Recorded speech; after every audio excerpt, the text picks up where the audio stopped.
అమెరికాకి చిన్న నొప్పొస్తే మాత్రం ఎదురోడిని ఎవడినైనా చంపేస్తది. ఎవడినైనా లేపేస్తది. సద్దాం హుస్సేన్ ఏం చేసింది, లేకపోతే గతంలో జరిగినటువంటి పరిణామాలు మనకందరికీ తెలిసినయి.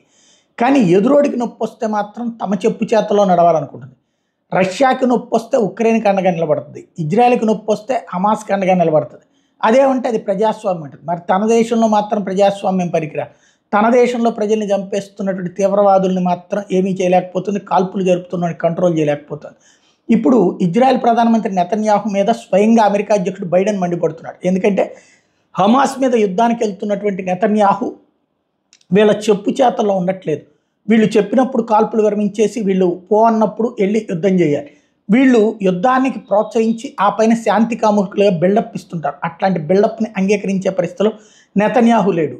ఓ పక్కన రంజాన్ మాసం వచ్చేస్తుంది కాబట్టి ఆపేయమంటే ఆపట్లేదు. అట్లాగే రఫాలోకి వెళ్ళొద్దంటే ఆపట్లేదు. అట్లాగే అక్కడ సైనికులతో ఆహార సాయం అందించడానికి శిబిరాలకి అంగీకరించట్లేదు.